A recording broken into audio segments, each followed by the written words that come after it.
Gloria habla así de mi tesis porque tuvo una especial vinculación con ella, siendo miembro del tribunal. Bueno, me sumo a los agradecimientos a esta organización, estos días tan especiales que yo sinceramente veía peligrar con la pandemia y que al final los hemos conseguido realizar.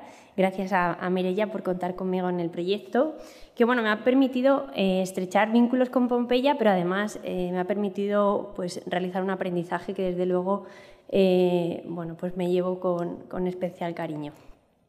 Bueno, voy a empezar la comunicación. Voy a poner la mía porque...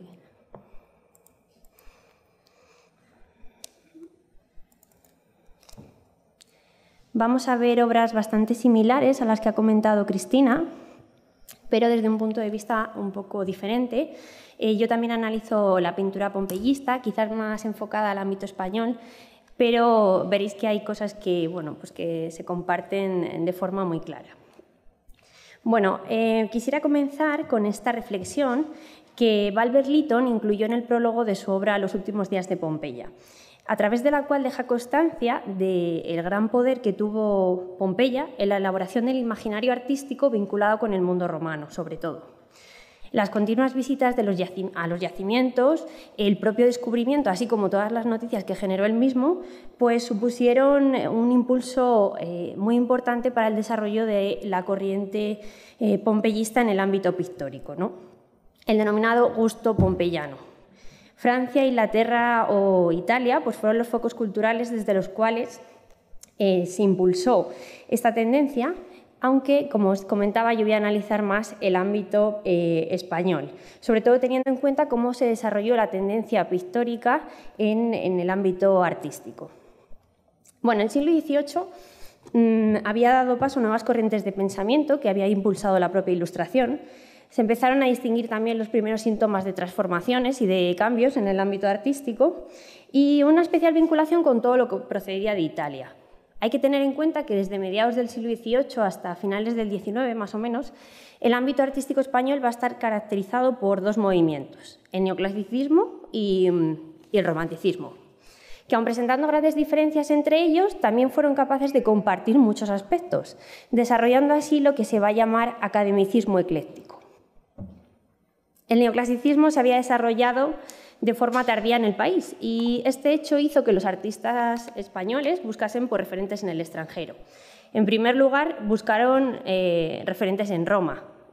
El sistema de pensiones que estaba establecido y que financiaba tanto el gobierno como la academia pues les permitió llevar a cabo grandes estancias en esta ciudad eterna y de esta forma conocer no solo las obras clásicas que había allí, sino también estrechar muchos vínculos entre artistas que estaban realizando producciones muy importantes.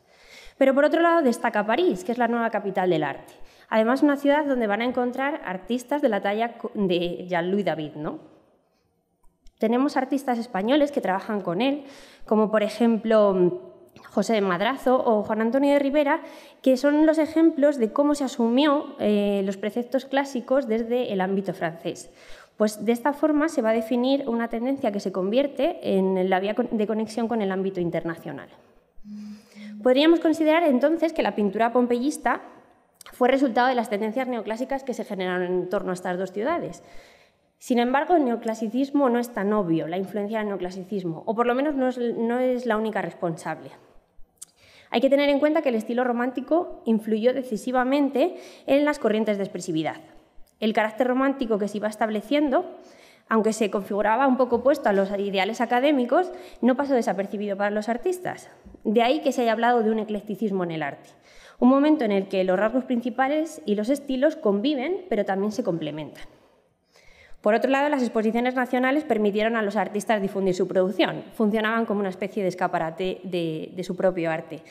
Y en España empezaron a desarrollarse con un carácter ciertamente académico y con una normativa muy rígida, pero hicieron que la pintura de historia tuviese aún un mayor protagonismo. Todos sabemos que bueno, la pintura de historia siempre ha gozado de un cierto privilegio dentro de la categoría de géneros pictóricos, pero las nuevas corrientes nacionalistas que se estaban generando impulsaron todavía más este desarrollo. Este tipo de género de pintura, la pintura de historia, alentó una condición estética que permitía representar episodios históricos en escenarios muy reales y con protagonistas reconocibles, pero con un cierto carácter idealista. Este dualismo pues, también va a ser una característica muy importante del desarrollo del eclecticismo en el arte. Uno de los temas que más éxito tuvo en la pintura de historia fue el de la antigüedad clásica. Temas que hacían referencia, por ejemplo, a la vida de los primeros cristianos, enfatizando la figura del mártir. De hecho, en las pinturas que veis en pantalla se ven ya las primeras alusiones a esta decoración del mundo antiguo, aunque no tenía que ver el tema tanto con los romanos. También obras que transmitían un tema moralizante, temas romanos de aspecto pintoresco, o los episodios nacionales que enfatizaban la historia de España, los referentes a Sagunto o a Numancia, por ejemplo. No obstante, a mí me interesa destacar sobre todo una variante en relación al mundo antiguo que destacó por tener un tema ligero y liviano. Escenificaba escenas cotidianas de la propia vida romana. Y estas son las denominadas pinturas pompeyistas, que ya ha mencionado Cristina, porque efectivamente en el ámbito internacional se estaban llevando a cabo. Sin embargo, ¿cómo empezó este tema a adquirir protagonismo en España? ¿Cómo desbancó a la gran pintura de historia, a los temas nacionales, una pintura que estaba desarrollada solo en torno a escenas cotidianas? Bueno, en primer lugar, hay que tener en cuenta que durante el desarrollo del siglo XIX se empezó a flexibilizar mucho la visita a las excavaciones.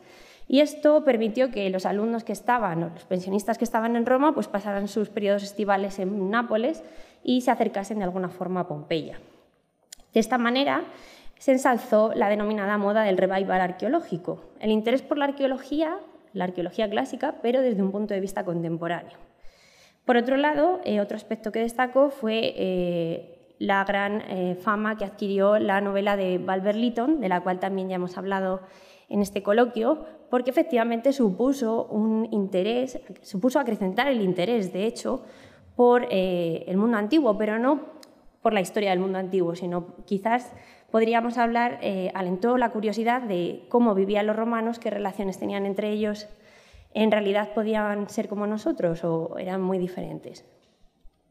En segundo lugar, la relación que los pintores españoles mantuvieron con Nápoles les permitió acercarse a obras de grandes artistas como Domenico Morelli. Domenico Morelli es bastante importante como referente porque se le atribuye la introducción de las características propias del cuadro de género, del cuadro costumbrista en la pintura de historia.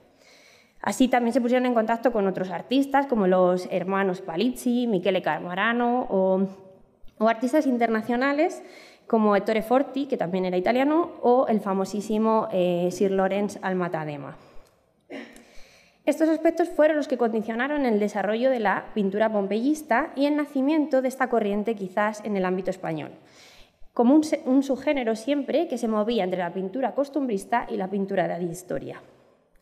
Bueno, a mí me ha permitido contemplar estas obras, destacar o analizar algunos aspectos que considero fundamentales. Y sí que me gustaría hacer un recorrido breve por los artistas que me llaman más la atención. En primer lugar, me gustaría destacar a Teófilo de la Puebla, que en su obra Despedida de Cayo Graco y su familia representa un protagonista bastante importante en la historia de Roma en un ámbito quizás un poco más íntimo. El espacio está influenciado por ese revival arqueológico y además aparecen representaciones pictóricas que aluden a Pompeya. Alejo Vera es otro de los artistas más destacados en este ámbito, quizás uno de los que mejor reflejó las características de la pintura pompeyista, sobre todo porque fue uno de los que más interés tuvo por el estudio de la arqueología pompeyana. Una de las obras más importantes es una señora pompeyana en el tocador, de la cual no se conserva el original, y nos tenemos que conformar con analizar bien su boceto o bien el grabado que aparece publicado en la Ilustración española y americana. Bueno, el boceto permite distinguir los colores de la composición, en la que curiosamente destaca el negro, una alusión al diseño de la casa de Fabius Rufus de Pompeya. Por otro lado, el grabado permite distinguir perfectamente el esquema de las figuras, que como pueden observar son más y además están ligeramente dispuestas de forma diferente. Y sí que me gustaría destacar que en el boceto la dama principal presenta un esquema compositivo muy similar al de la escultura agripina. Como os decía, Alejo va a estar muy interesado por la arqueología y también por la escultura clásica desde el momento en el que empieza su pensión en Roma. Esto se ve también en la representación del Cupido que aparece en la parte derecha de la composición, que es igual o, digamos, bastante parecido al que realiza Lisipo. El ambiente pompeyano, además, intensifica al incluir en el muro representado otra de las pinturas de Pompeya, que es la que se recoge en la tabla 15 del libro 1. No obstante, destacan otras obras de este pintor y entre ellas merece la pena destacar Una madre que enseña a hilar a su hija, que también tenemos que conocer a través de un boceto, y en ella pues, la decoración de las paredes o el ambiente alude a Pompeya, al igual que en la tienda de joyas, donde podemos ver pues, el mosaico, la decoración del mostrador, incluso el tratamiento de los colores vuelven a hacer esta alusión. Además, esta obra permite ver cómo los artistas europeos, como hemos visto ya en la presentación de Cristina, estaban influenciando directamente a los españoles. Efectivamente, ellos empezaron antes a impulsar esta tendencia pompeyista y en este caso se puede ver la asimilación muy bien con la obra de Jean-Louis Hamon. Bueno, el análisis de Alejo Vera permite mencionar la figura de otra artista importante. Bueno, esto os lo quería traer porque son bocetos, pinturas que él incluyó en su cuaderno de trabajo que demuestran un poco el interés que tenía por la arqueología y que me parecieron muy curiosos porque bueno, recogen un poco las impresiones a nivel pictórico del propio artista. Bueno, volviendo a Juan Luna Novicio, os decía que fue discípulo de Alejo Vera y además fue uno de los artistas que también se metió impulsando esta corriente pompeyista. Le acompañó a Roma y bueno, pues empezó a participar de las mismas tendencias. La escena representada, que vuelve a aparecer y a tener que ser analizada a través de su grabado y la ilustración artística, parece que está vinculada con la obra de Val Berliton y podemos ver otra representación de las danzatrices en el muro, otra vinculación con Pompeya. Juan Luna Novicio también tuvo influencia europea, en este caso Ettore Forti realizó un cuadro muy similar llamado Las Músicas, en el cual bueno, se ve un esquema compositivo bastante similar al que él plasma en la obra de Pompeya. Incluso las mujeres parecen las mismas modelos y los colores son casi idénticos. Por otro lado, sobresale la obra de Germán Hernández Amores, esta joven pompeyana en el baño, la cual presenta cierta conexión con la gran odalisca de Ingres, y no es casualidad, teniendo en cuenta la vinculación que había con los artistas franceses. Bueno, independientemente de este esquema compositivo de la mujer, que es más clásico que el francés, me gustaría destacar que la composición se configura otra vez en torno a un ambiente pompeyano, conseguido gracias a la recreación de las pinturas, a los colores de las paredes o incluso al trípode romano que ya señalaba Cristina y que efectivamente fue un elemento que incluían en casi todas sus obras. Les había de muchos tipos, tamaños, pero quizás era la forma de justificar que estaban vinculando su obra al ámbito clásico. Tenemos que recordar que la mayoría de trabajos que se les exige desde las academias para justificar esas pensiones siempre tenían que estar vinculados, o algunos de ellos por lo menos, al ámbito romano. Así que a mí me hace pensar que era un poco la justificación que tenían. Aquí podéis ver otros ejemplos. Bueno, las escenas íntimas escenificadas también estuvieron vinculadas con la representación de los esclavos, que además se vinculaba a la tendencia que estaba un poco de moda de carácter sexual y que se denominó voyeurista, ¿no? En el ámbito español quizás no tanto, aunque sí que destaca esta obra del mismo pintor. Germán Hernández Amores llevó a cabo otras obras de tema pompeyista, como La madre de los Gracos, en la cual sobre todo destacan las pinturas de los muros, en los cuales aparecen representados el centauro Quirón, haciendo así un paralelismo con la obra pompeyana de Quirón y Aquiles. Las escenas íntimas escenificadas en ambientes clásicos se van a seguir desarrollando a medida que finalizaba el siglo XIX. Manovens, por ejemplo, lleva a cabo esta escena clásica donde aparecen unas mujeres ataviadas a la antigua, donde vuelve a aparecer ese trípode romano y donde además parece hacer cierta alusión al paisaje y a su relación con Nápoles. La representación de mujeres ataviadas a la antigua sobre divanes o camas fue muy común. Y los artistas ambientaban este espacio, sobre todo bajo los elementos clásicos, pero también incluían una figura que se ha identificado con Cupido, que recordaba los esquemas compositivos de Venus y Cupido que tan usados y tan utilizados habían sido en la historia del arte. Joaquín Sorolla va a hacer también una vacante en reposo, una mujer sobre un diván en un esquema bastante similar, aunque en este caso pues, no aparezca Cupido. Incluir a un niño a los pies de la mujer bajo esta apariencia mitológica permitía a los pintores hacer una alusión al esquema iconográfico y otra vez al mundo clásico. José Santiago Garnelo Alda, en cambio, sí que incluye a Cupido, lleva a cabo esta vacante en reposo, donde se pueden ver los atributos de Baco por el suelo, se puede ver también alusiones al mundo clásico. Hay que tener en cuenta que Garnelo Alda había viajado como pensionado a Roma en el 88, en 1888, y desde allí mandó muchos trabajos que justificaban su vinculación con esta temática. Por ejemplo, también destaca la Madre de los Gracos y estos paisajes pompeyanos en los cuales se puede aludir a su estancia en Pompeya, que está documentada en 1911. Bueno, como ya hemos podido apreciar, fue tendencia a incluir las pinturas pompeyanas en este tipo de composiciones. Manuel Ramírez Ibáñez lo realiza, por ejemplo, con esta danzatrice que aparece representada justo en el muro. Agustín Salinas Teruel también incluyó la pintura pompeyana. De Agustín Salinas Teruel me gustaría destacar esta obra que se llama La canción de Tesalia, otra obra que no se conserva y que representa, bueno, pues en un ámbito también íntimo y cotidiano, una escena de amor. Las escenas de flirteo o de romance entre parejas también fueron muy llamativas para el pintor Ulpiano Checa. Ulpiano Checa hay que destacar su producción porque fue uno de los artistas que supuso un antes y un después en el imaginario colectivo del mundo romano, no tanto quizás de Pompeya, que sí que tiene obras muy vinculadas a esta ciudad, pero sobre todo del ámbito romano. Bueno, en 1887, Arturo Montero y Calvo realizó este cuadro que me llama mucho la atención, Nerón ante el cadáver de su madre, porque, analizando un poco su composición, me di cuenta de que aparecía representada esta pintura justo en el ángulo izquierdo superior. Es un cuadro que está en el Museo del Prado y si a través de la página web nos metemos se puede ver perfectamente. Quizás en esta presentación no es lo más adecuado porque no se ve nada, pero enfocando y profundizando en la página web se puede ver que el esquema es similar, ¿no? Por lo cual añadimos otro artista dentro de esta corriente pompeyista que siempre intentaban incluir un elemento vinculativo con Pompeya. Bueno, aquí tenéis otro ejemplo que podemos ver perfectamente la similitud.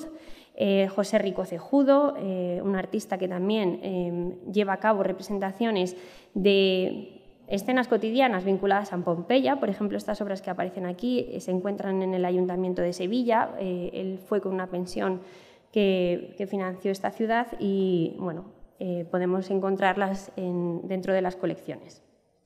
Bueno, no solo fue la mujer protagonista de estas escenas pictóricas, se puede distinguir también la representación de niños con actitudes clásicas siempre, que se localizan en ambientes similares al ámbito arqueológico.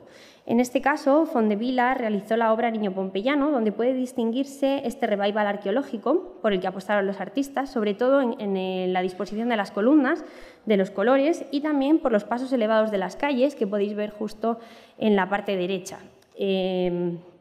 Además, destaca en la composición la representación del aulós, un instrumento común en el mundo clásico que también fue pintado por Ignacio Pinazo Camarlench en esta obra de Baco Niño. Este tipo de esquema compositivo en el que aparecía un niño tumbado bajo un carácter clásico, ya fuese por la corona que portaba o por algún otro elemento, fue muy común y adquirió mucha fama también dentro de esta corriente. Él mismo va a realizar la obra de Fauno, en la que aparece un esquema similar, y si hoy se fijan, en las siguientes obras hubo muchos artistas que ese esquema compositivo le utilizaron para llevar a cabo obras clásicas y obras no tan clásicas, como la de Joaquín Sorolla de Niños en la playa. Volviendo al aulós, hay que tener en cuenta que Alma Tadema ya lo había utilizado y lo utilizó en su obra Escena Pompeyana de 1868, misma fecha en la que Mariano Fortuny realizó Idilio. Esta obra tan importante se puede distinguir en ella a un niño sentado y tocando este aulós. Y me llama la atención porque Fortuny no es uno de los artistas que se pueda incluir dentro de la tendencia pompeyista, pero lo que está claro es que sí que fue un referente para los artistas que llevaron a cabo este tipo de pintura, sobre todo por su relación con el mundo clásico. Fue, de hecho, quien animó a Francisco Pradilla a ir a estudiar a Roma, el cual terminó realizando una obra bastante similar, donde sí que se ve reflejado pues quizás cierta vinculación con ese ambiente que estaban siempre pretendiendo mostrar relacionado con Pompeya.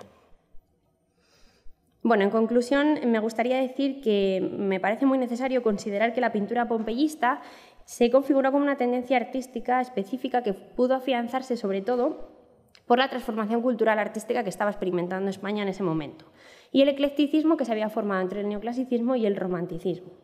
Si se tienen en cuenta las obras pictóricas analizadas, se puede advertir que todos los artistas que las llevaron a cabo disfrutaron de una pensión en Roma. Algunos fueron a Pompeya, otros no, pero lo que está claro es que todos pasaron por la ciudad eterna. Muchas de estas obras además reflejan la influencia que supuso la pintura internacional, como ya hemos comentado. Sin embargo, me atrevo a decir que la pintura pompeyista tuvo un carácter bastante propio. Lo primero porque no estuvo vinculada con el ámbito político, como había sucedido en Italia, donde las alusiones al Risorgimento eran continuas. En España nos limitábamos más bien a escenas cotidianas sin ningún tipo de trasfondo político. Además, el deseo historicista de cada una de estas obras va a reflejar y va a dejar constancia de esta importancia, recurriendo constantemente al tema de la antigüedad de forma bastante amplia, destacando sobre todo lo cotidiano y lo superficial. Para desarrollar estas escenas, los artistas recurrieron a escenarios reales en los que se percibe esa tendencia tan de moda del revival arqueológico y con la intención de revalorizar el estilo clásico se configuraron de forma que incluían la decoración que habían podido ver en los yacimientos arqueológicos, también en los museos romanos italianos o incluso en las visitas que realizaban a otro tipo de yacimientos.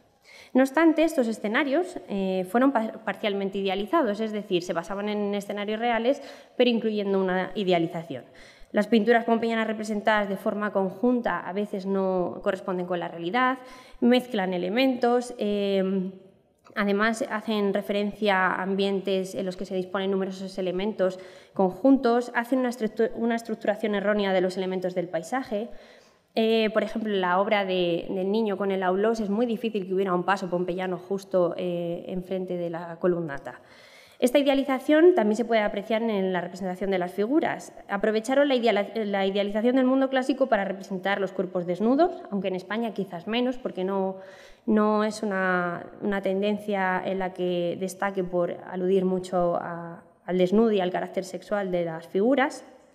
Y bueno, quizás lo que resume todo es que intentaron plasmar a estas figuras como figuras de carne y hueso, es decir, intentaron aludir a los personajes de Pompeya como personajes reales y como personajes que habían podido existir y además se parecían a estos pintores y a esta gente que estaba viviendo en el propio siglo XIX. De esta manera se complementa el imaginario colectivo pompeyano que se había comenzado a generar desde el descubrimiento de las ciudades campanas y un imaginario que no solo correspondía a la ciudad de Pompeya sino al mundo antiguo, como decía, de forma general. Los artistas proyectaron en sus composiciones la intrahistoria de una civilización que cada vez conocían mejor, pero que aún tenían muchos espacios por cubrir. Los pintores combinaron así realidad e interpretación, basándose en manifestaciones artísticas y en la arqueología, pero también en la propia idealización generada en torno a esta civilización e impulsada por la literatura, la escenografía y los espectáculos. Los pintores imaginaron cómo sería el momento del baño de una dama pompeyana o cuáles serían los pasatiempos de estas damas, estableciendo así un paralelismo con lo que realmente conocían, que era su propia sociedad. Las inquietudes y los gustos de las altas clases sociales del siglo XIX van a quedar reflejados en estas composiciones y desde luego que fueron el referente desde el cual se configuró la imagen de la vida de una ciudad que aún tenía mucho que contar. Muchas gracias.